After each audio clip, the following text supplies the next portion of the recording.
जहाँ सत्य का साथ है वहीं धर्म का वास है। और जहाँ धर्म का वास है वहीं विजय की आस है। और जहाँ धर्म, सत्य और महादेव की असीम कृपा एक साथ मिल जाए, उस पावन धरा का नाम है महेश धाम। जय महेश, जय श्री राम। मैं चाना गिरीश पुत्रा सुरेंद्रनगर से माहेश्वरी समाज की बेटी आज किसी पत्थर की इमारत की बात नहीं कर रही, बल्कि हमारा स्वाभिमान महेश धाम की बात कर रही हूँ। महेश यानी महादेव धाम, वह पवित्र स्थान जहाँ पे सेवा समर्पण का मिलन होता है। अब यह सिर्फ एक नाम नहीं है, बल्कि हमारे एकजुटता का प्रमाण है। देखो, हमारी भारतीय संस्कृति में मंदिरों का महत्वपूर्ण स्थान है। मंदिरों का निर्माण करना, उनकी प्राण प्रतिष्ठा करना, ये एक बहुत बड़ा यज्ञ है। कहने को तो हम मंदिर का निर्माण करने जा रहे हैं, लेकिन अब वो हजारों लोगों के सिर झुकने का पवित्र स्थान बन गया है। और जितने लोगों के सिर झुकते हैं, उसका पुण्य उन लोगों को भी मिलता है जिन्होंने जिन्होंने इसका निर्माण करने में अपना योगदान दिया है। या यूं कहे तो मंजिल उन्हीं को मिली मंजिल उन्हीं को मिली जिनके हौसलों में जान थी। पर याद रहे, हौसलों के पीछे एक पूरी टीम की चट्टान थी। कुछ दिन पहले महेश धाम के इस पावन धरा पे एक संत गुजर रहे थे। बड़ी ही तेज धूप थी, लेकिन कुछ माहेश्वरी बंधु बड़ी मुस्कुराहट के साथ पत्थर तोड़ने का काम कर रहे थे। संत से रहा नहीं गया। उन्होंने कहा, इतनी तेज धूप में तुम पत्थर तोड़ने का काम इतनी मुस्कुराहट से कैसे कर पा रहे हो?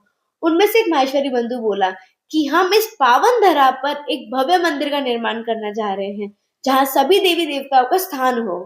और रही बात मुस्कुराहट की, तो इसलिए क्योंकि हर पत्थर को तोड़ने पर उनमें से मंदिर की घंटियों की आवाज सुनाई दे रही है। और पत्थरों को टकराने से जो शोर आता है, वो शोर नहीं, ऐसा लग रहा है कि यहाँ कीर्तन हो रहा है, हवन हो रहा है। महात्मा, हम पत्थर को तोड़ नहीं रहे, हम हमारी श्रद्धा को आकार दे रहे हैं। आज उस माहेश्वरी बंधु के आगाज ने और उनके साथ देने वाले कितने ही माहेश्वरी बंधुओं के अथक प्रयास के बाद हमारा सपनों का धाम महेश धाम तैयार हो चुका है। संत से रहा नहीं गया। उसने पूछा कि क्या हमें ईश्वर की प्राप्ति होगी? माहेश्वरी बंधु हल्की मुस्कुराहट के साथ बोले, कुछ चीजें पास आने पर अपने आप मिल जाती हैं, जैसे जैसे अग्नि से गर्माहट, पानी से शीतलता और गुलाब से सुगंध। अब संत के मन में एक ही प्रश्न रह गया था। संत गहरी सांस लेते हुए बोला कि हम जैसे लोगों का तो यही मानना है कि भगवान कर्ण कर्ण में है, तो उनके लिए इतना भव्य मंदिर क्यों? वह माहेश्वरी बंधु बोला, महात्मन, हवा तो धूप में भी चलती है, पर आराम तो छाव में ही आता है ना। ठीक वैसे ही भगवान तो हर जगह है, पर पर आनंद तो मंदिर में ही आता है ना। अब ये महेश धाम एक मंदिर नहीं है, ये हमारी आस्था का केंद्र बन चुका है। हमारे माहेश्वरी बंधुओं ने बता दिया है कि जब नियत साफ हो और इरादे पक्के हो, तो इतिहास लिखा नहीं जाता, इतिहास रचा जाता है। कई सदियों की मेहनत के बाद हमारा देश अयोध्या धाम को देखकर प्रसन्न होता है।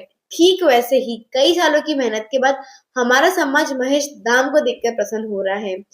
मतलब देखो, सुनने में कितना आनंद आ रहा है ना कि वहां रघुनंदन विराजते हैं और यहाँ महेश का दरबार होगा। या यूं कहो तो अवध में चमके रघुवंश मणि, यहाँ महेश धाम की चमक भारी है। अवध में चमके रघुवंश मणि, यहाँ महेश धाम की चमक भारी है। उधर राम का दिव्य मंदिर और यहाँ बारेजा में शिव शंभू की तैयारी है। एक तो महेश धाम की चमक, दूजा महादेव की तैयारी, और अब जया किशोरी जी और हर्ष माली जी के संग भक्ति की बारी। इन सबके सहयोग के कारण अब ये सिर्फ एक कार्यक्रम नहीं रहा, ये एक उत्सव बन गया है। आइए इस पावन अवसर को सफल बनाइए और ईश्वर से कामना करते हैं कि जिन उद्देश्यों के लिए महेश धाम की स्थापना की गई है, वह उन्हें पूरा करने के लिए हम सबकी सहायता करें और महेश धाम को ऊंचाइयों के चरम शिखर पर ले जाएं। जय महेश, जय श्री राम।